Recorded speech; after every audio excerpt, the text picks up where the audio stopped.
Assalamualaikum warahmatullahi wabarakatuh. Perkenalkan, nama saya Rahma Ramdhani dengan nomor NIM 2104075020057. Saya berasal dari Universitas Negeri Makassar, Fakultas Ilmu Pendidikan, Program Studi Pendidikan Guru Sekolah Dasar. Nah, di sini saya membuat video ini bertujuan untuk menuntaskan tugas kuliah saya, yaitu mata kuliah Public Speaking, di mana tugasnya yaitu mewawancarai 3 orang yang pernah atau sering menjadi public speaker yang mengalami yang namanya spikophobia dan cara mengatasi dari spikophobia tersebut. Nah, adapun pewawancara saya yang pertama yaitu Saudari Dian Afriyanti yang merupakan salah satu mahasiswa Universitas Negeri Makassar, program studi gizi yang sementara ini magang di salah satu rumah sakit yang ada di Makassar. Nah, dari hasil wawancara saya dengan beliau mengatakan pernah mengalami yang namanya spikophobia, di mana beliau mengalami grogi dan gugup ketika beliau menjadi pemateri di salah satu penyuluhan yang ada di rumah sakit tempat dia magang, di mana dia grogi dikarenakan audiens atau peserta yang dihadiri pada penyuluhan tersebut adalah orang-orang yang tinggi atau orang-orang yang cerdas atau orang-orang yang hebat begitu. Dan beliau juga merasa kurang puas dengan materi yang dia bawakan, sehingga membuat beliau kurang fokus dalam membawakan materi. Dan adapun solusi yang diberikan oleh beliau adalah untuk mengatasi solusi tersebut atau kondisi tersebut, beliau tetap tenang dalam kondisi tersebut. Selain itu juga beliau juga memberikan saran sebelum menjadi pembicara harus lebih dulu mempersiapkan semua baik materi maupun non-materi. Nah, adapun pewawancara saya yang kedua yaitu Saudari Ayu Febriani yang merupakan alumni mahasiswa Universitas Islam Negeri Alauddin jurusan biologi, dan saat ini beliau sedang menjadi pengajar di salah satu tempat bimbel yang ada di Makassar. Dari hasil wawancara saya dengan beliau pernah mengalami yang namanya spikophobia pada saat beliau tampil di depan umum, di mana dia merasakan takut salah dan juga takut ditertawakan. Hal tersebut membuat beliau kehilangan kontrol dalam berbicara sehingga penampilan menjadi tidak jelas.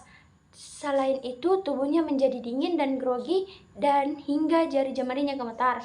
Dan solusi yang diberikan oleh beliau adalah untuk mengatasi kondisi tersebut, beliau menantang diri untuk melakukan lebih banyak aksi berbicara di depan umum, memahami dengan baik hal-hal yang ingin disampaikan, selalu menganggap setiap kesempatan public speaking yang dilakukan adalah once a lifetime experience yang mungkin tak akan terulang. Selain itu, ketika beliau merasakan reaksi tubuh yang berlebihan seperti gemetar atau perasaan dingin, beliau mengatasi dengan menekuk jempol kaki saat berbicara. Hal itu membuat untuk tetap fokus dalam berbicara. Nah, adapun pewawancara saya yang kedua yaitu Saudari Mutiara yang merupakan alumni dari mahasiswa Universitas Islam Negeri Alauddin jurusan biologi.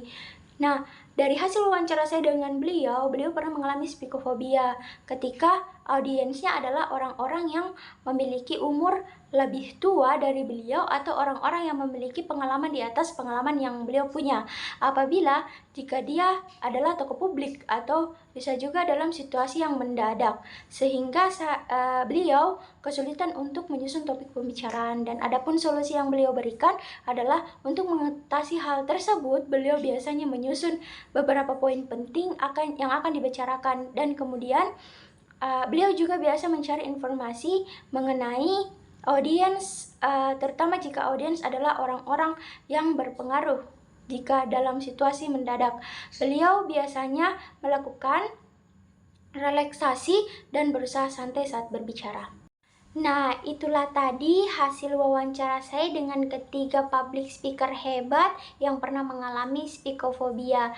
Dan adapun solusi-solusi yang dia berikan itu sangat bermanfaat bagi saya. Tetapi saya tertarik dengan solusi yang diberikan oleh Saudari Ayu Febriani, di mana beliau mengatakan bahwasanya kita harus menantang diri kita untuk melakukan lebih banyak aksi berbicara di depan umum, memahami dengan baik hal-hal yang ingin disampaikan, selalu menganggap setiap kesempatan public speaking yang dilakukan adalah once in a lifetime experience yang mungkin tidak akan terulang.